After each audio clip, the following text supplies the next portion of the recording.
ஹரே கிருஷ்ண கிருஷ்ண கிருஷ்ண ஹரி ஹரே, ஹரே ராமா ராமா ராமா ஹரே ஹரே. குட்டி கதைகள் 1060. இந்த கலியுகம் எனும் இருள் சூழ்ந்த காட்டில் ஆன்மீக பாதைக்கு ஆன சிறந்த வழிகாட்டியாக வெளிச்சம் இட்டுக்காட்டும் ஸ்ரீமத் பாகவதம் ஆனது. அதில் உள்ள முக்கியமான பதங்களை மட்டும் வரிசைப்படி காண்போம். 7.1.30. பல பேர்கள் மிகுந்த கவனத்துடன் பகவான் கிருஷ்ணரை பற்றி நினைத்து பாவச் செயல்களை விட்டதாலேயே முக்தி அடைந்து விட்டார்கள். இந்த மிகுந்த கவனம் காம இச்சைகளாலோ, பகை உணர்ச்சிகளாலோ, பயத்தினாலோ, அன்பினாலோ அல்லது பக்தி தொண்டினாலோ ஏற்பட்டதாக இருக்கக்கூடும். பகவான் கிருஷ்ணன் மீது மனதை குவிப்பதாலேயே எப்படி ஒருவன் அவரது கருணையை பெறுகின்றான் என்பதை நான் இப்பொழுது விளக்குகின்றேன். 7.1.31. முழுமுதற் கடவுள் மற்றும் பரமபுருஷ பகவான் ஸ்ரீ கிருஷ்ணன் தூய பக்தரான யுதிஷ்ட மகாராஜனை காமத்தால் கோபியர்களும், பயத்தால் கம்சனும், துவேஷத்தால் சிசுபாலனும், மற்ற அசுரர்களும், குடும்ப உறவினால் யாதவர்களும் பகவான் கிருஷ்ணன் கருணை பெற்றார்கள். சிறந்த நட்பினால் பாண்டவர்களாகிய நீங்களும், பக்தி தொண்டினால் பொதுவான பக்தர்களாகிய நாங்களும் அதை பெற்று இருக்கின்றோம். 7.1.32. ஏதோ ஒரு வழியில் ஒருவன் பகவான் கிருஷ்ணரின் ரூபத்தை தீவிரமாக மனதில் தியானிக்க வேண்டும். அப்படி செய்துவிட்டால் மேற்கூறிய 5 முறைகளுள் ஒன்றினால் பரமபதத்தை அடைய முடியும். ஆனால் வேணனை போன்ற நாஸ்திகர்களால் இந்த அனைத்து முறைகளில் எதனாலும் பகவான் கிருஷ்ணரின் ரூபத்தை பற்றி நினைக்க முடியாது என்பதால் அவர்களால் முக்தி அடைய முடியாது. ஆகவே ஒருவன் எவ்விதத்திலாவது நட்பு உணர்ச்சியினுடனோ அல்லது பகை உணர்ச்சியுடனோ பகவான் கிருஷ்ணரை நினைப்பது மிக மிக அவசியமாகும். 7.5.5. இப்பொழுது பிரகலாத மகாராஜன் கூறினார், அசுரர்களில் சிறந்தவராகிய அசுரவேந்தே, எனது ஆன்மீக குரு இடமிருந்து நான் கற்றிருப்பதை பொறுத்தவரை எவன் நிலையற்ற ஒரு உடலையும் நிலையற்ற குடும்ப வாழ்வையும் ஏற்றுக்கொண்டு இருக்கின்றானோ அவன் கவலைகளினால் கலவரம் அடைவது நிச்சயம். ஏனென்றால் அது நீரில்லாத துன்பம் மட்டுமே உள்ள இருண்ட கிணற்றுக்குள் விழுந்துவிட்ட நிலைக்கு ஒப்பானதாகும். ஒருவன் இந்த நிலையை விட்டுவிட்டு வனத்திற்கு செல்ல வேண்டும். இன்னும் தெளிவாக கூறும் இடத்து எங்கு கிருஷ்ண உணர்வு மட்டுமே காணப்படுகின்றதோ அந்த பிருந்தாவனத்திற்கு ஒருவன் சென்று பரமபுருஷ பகவான் கிருஷ்ணரிடம் தஞ்சம் அடைய வேண்டும். 7.5.23.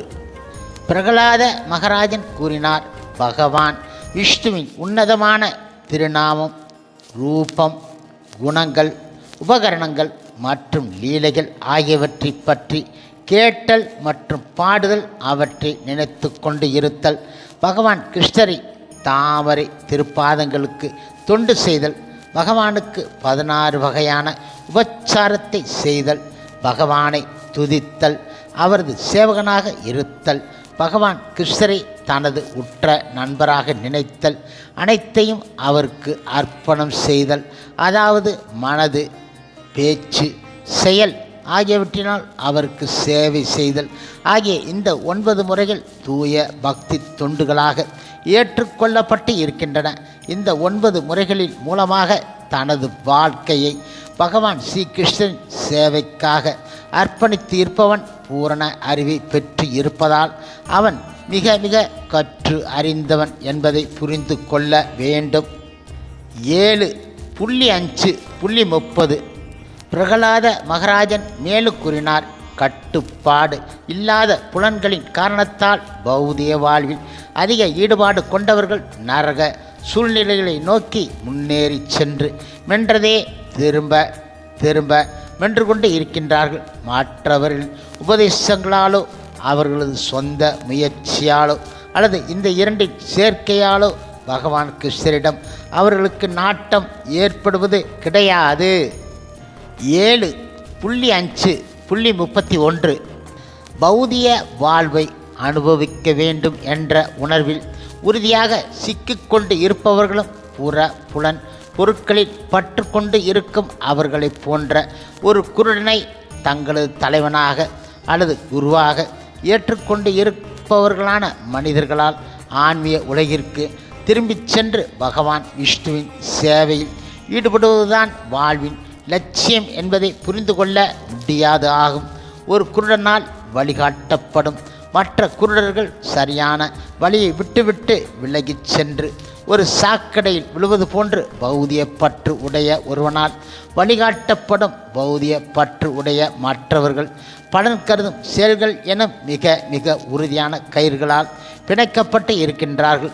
இவ்வாறாக அவர்கள் 3 வகை துன்பங்களை அனுபவித்து கொண்டு பௌதிக வாழ்வை தொடர்ந்து நடத்தி கொண்டே போகின்றார்கள்.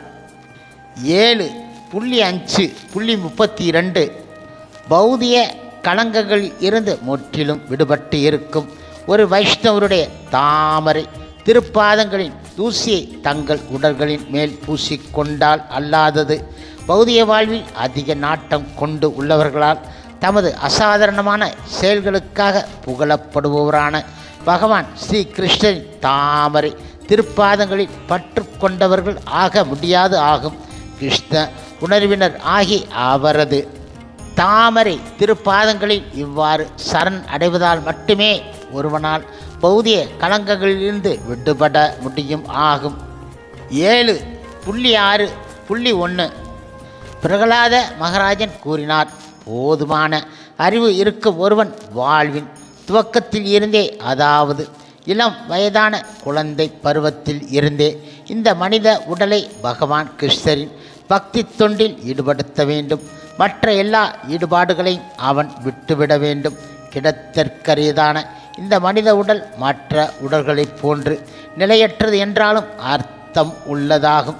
ஏனென்றால் மனித வாழ்வில் ஒருவனால் பக்தி தொண்டை செய்ய முடியும். மனப்பூர்வமாக செய்யப்படும் சிறிதளவு பக்தி தொண்டு கூட ஒருவருக்கு முழு பூரணத்துவத்தை அளிக்க வல்லதாகும். 7.6.3 பிரகலாத மகாராஜன் மேலும் தொடர்ந்து கூறினார், அசுர குடும்பங்களில் பிறந்த எனது தோழர்களே, புலன் பொருட்களுடன் தொடர்பு கொள்ளும் இந்த உடலால் உணரப்படும் இன்பத்தை ஒருவன் முந்தைய கர்ம பலன்களுக்கு ஏற்ப எந்த உயிரினத்திலும் அடைய முடியும். எவ்வாறு துன்பம் தானாகவே அடையப்படுகின்றதோ அவ்வாறு இன்பமும் அடையப்படும் ஆகும். 7.9.10 ஒரு பிராமணன் 12 பிராமண தகுதியினை பெற்றிருந்தாலும் பக்தன் அல்லாதவனாகவும் பகவான் கிருஷ்ணருடைய தாமரை திருப்பாதங்களில் வெறுப்பு உடையவனாகவும் இருப்பானாயின் அவன் நாய் மாம்சம் தின்னும் ஒரு சண்டாளனாக இருந்தும் பரமபுருஷரிடம் தனது மனது, பேச்சு, செயல், செல்வம், உயிர் ஆகிய அனைத்தையும் அர்ப்பணித்திருக்கும் ஒரு பக்தனை விட கீழ் ஆனவன் என்பது நிச்சயமாகும். இத்தகைய ஒரு பக்தன் இத்தகைய ஒரு பிராமணனை விட சிறந்தவன் ஆகின்றான். ஏனென்றால் அவனால் தன் குடும்பம் முழுவதையும் புனிதப்படுத்த முடியும். ஆனால் பொய், கௌரவம் என்ற நிலையில் இருக்கும் பெயரளவையான அந்த பிராமணனால் தன்னை கூட புனிதப்படுத்தி கொள்ள முடியாது ஆகும். 7.9.19 பகவான் நரசிங்கதேவரே, பரமனே, தேக அபிமானத்தின் காரணத்தினால் உங்களால் கவனிக்கப்படாது ஒதுக்கப்பட்ட உடல் பெற்ற ஆத்மாக்களால் அவர்களுடைய மேன்மைக்காக எதையுமே செய்ய முடிய கிடையாது. அவர்களால் செய்யப்படும் பரிகாரங்கள் தற்காலிகமாக நன்மை அளித்த போதிலும் நிச்சயமாக நிரந்தரமானவை கிடையாது. உதாரணமாக, பெற்றோர்களால் தங்கள் குழந்தையை காப்பாற்ற முடியாது. மருத்துவராலும் மருந்தினாலும் துன்புறும் நோயாளியை அதிலிருந்து விடுவிக்க முடியாது. மிக பெரிய கடலான சமுத்திரத்தில் இருக்கும் ஒரு படகினால் நீரில் மூழ்கிக் கொண்டு இருப்பவனை காப்பாற்ற முடியாது. 7.9.38 இவ்வாறாக பகவான் கிருஷ்ணரே, நீங்கள் ஒரு மனிதராகும், மிருகமாகவும், சிறந்த முனிவராகும், தேவராகும், மீனாகவும் ஆமையாகவும் வெவ்வேறு அவதாரங்களில் தோன்றி உள்ளீர்கள். இவ்விதமாக நீங்கள் அசுர சக்திகளை கொன்று வெவ்வேறு கிரக அமைப்புகளில் இருக்கும் முழு சிருஷ்டியும் பராமரிக்கின்றீர்கள். பகவான் கிருஷ்ணரே வெவ்வேறு யுகங்களுக்கு ஏற்ப சமய கோட்பாடுகளை நீங்கள் காத்து வருகின்றீர்கள். ஆனால் இந்த கலியுகத்தில் நீங்கள் உங்களை பரமபுருஷராக காட்டிக்கொள்வது கிடையாது. ஆகவே நீங்கள் திரியுக 3 யுகங்களில் தோன்றுபவர் என அறியப்படுகின்றீர்கள். 7.9.43 மகா புருஷர்களில் மிகச் சிறந்தவரே, நான் பௌதிக வாழ்வை குறித்து சிறிதும் அஞ்ச கிடையாது. ஏனென்றால் நான் எங்கே இருந்தாலும் உங்களுடைய மகிமைகள் மற்றும் செயல்களை பற்றிய சிந்தனையில் முழுமையாக ஆழ்ந்து இருக்கின்றேன்.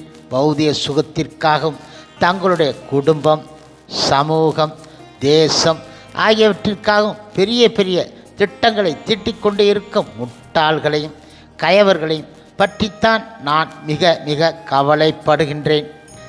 7.9.44 ஓ பகவான் நரசிங்கதேவர் அவர்களே, உண்மையில் பல சிறந்த முனிவர்கள் இங்கு இருப்பதை நான் காண்கின்றேன்.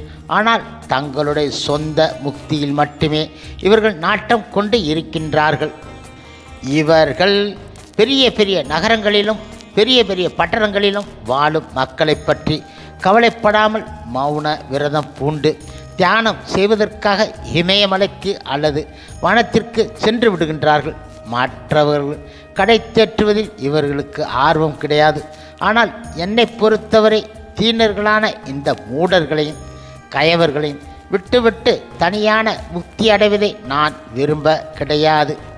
கிருஷ்ண உணர்வு இல்லாமல் உங்களுடைய தாமரை திருப்பாதங்களின் புகலிடம் இல்லாமல் ஒருவனால் மகிழ்ச்சி அடைய முடியாது என்பதை நான் அறிவேன். ஆகவே இவர்களை உங்களுடைய தாமரை திருப்பாதங்களின் புகழ் இடத்திற்கு திரும்பவும் அழைத்து வர நான் விரும்புகின்றேன். 7.9.45 ஜீவ ராசிகளின் உடல் உறவு வாழ்வானது அரிப்பை போக்க கைகளை ஒன்றோடு ஒன்று தேய்ப்பதற்கு ஒப்பானது ஆகும். ஆன்மீக அறிவு இல்லாத பெயரளவையான கிரகஸ்தர்கள் கிரகமேதிகள் இந்த அரிப்புத்தான் மிக உயர்ந்த இன்பம் என நினைக்கின்றார்கள். ஆனால் உண்மையில் அதுவே துன்பத்திற்கு பிறப்பு இடமாகும். பிராமணர்களுக்கு நேர் எதிரானவர்களான முட்டாள்கள் கிருப்பணர்கள் தொடர்ந்த புலன் இன்ப சுகத்தினாலும் திருப்தி அடைவது கிடையாது. ஆனால் புத்தி வன்மை உடையவர்களும் இந்த அரிப்பை பொறுத்து கொள்பவருமான தீரர்கள் முட்டாள்களுக்கும் கயவர்களுக்கும் உரிய துன்பங்களுக்கு ஆளாவது கிடையாது. 7.11.35 ஒருவன் வேறொரு வகுப்பில் பிறந்து உள்ள போதிலும் மேலே குறிப்பிட்டு இருப்பது போல் அவன் ஒரு பிராமணன், சத்திரியன், வைசியன் அல்லது சூத்திரனுடைய அடையாளங்களை காட்டுவானாயின் அந்த அடையாளங்களுக்கு ஏற்பவே அவனை ஒரு குறிப்பிட்ட வகுப்பைச் சேர்ந்தவன் என ஏற்றுக்கொள்ள வேண்டும். 7.12.1 இப்பொழுது நாரத முனி கூறினார், ஒரு மாணவன் தன் புலன்களை முழுமையாக அடக்க கற்றுக்கொள்ள வேண்டும். அவன் ஆன்மீக குரு இடம் அடக்கமாகவும் உறுதியான நட்பு கொண்ட ஒரு மனோபாவத்துடனும் நடந்து கொள்ள வேண்டும். பிரம்மச்சாரி சிறந்த விரதம் பூண்டு தனது குருவின் நன்மைக்காக குருகுலத்தில் வாழ வேண்டும். 7.12.9 இந்த உலகத்தில் பெண் ஆனவள் நெருப்புக்கு ஒப்பிடப்படுகின்றாள், ஆண் ஆனவன் வெண்ணெய் பாத்திரத்துக்கு ஒப்பிடப்படுகின்றான். ஆகவே ஒரு ஆண் தனிமையான ஓர் இடத்தில் தனது சொந்த மகளுடன் சகவாசம் கொள்வதை கூட தவிர்க்க வேண்டும். அவ்வாறே பிற பெண்கள் உடனான சகவாசத்தையும் அவன் தவிர்க்க வேண்டும். ஒருவன் முக்கியமான காரணத்திற்காக மட்டுமே பெண்கள் உடன் சகவாசம் கொள்ள வேண்டும், இல்லாவிட்டால் கூடவே கூடாது ஆகும். ஹரே கிருஷ்ண ஹரே கிருஷ்ண கிருஷ்ண கிருஷ்ண ஹரே ஹரே, ஹரே ராமா ஹரே ராமா ராமா ராமா ஹரே ஹரே. ஸ்ரீல பிரபுபாதரின் சேவையில் இஸ்கான் பக்தர்கள்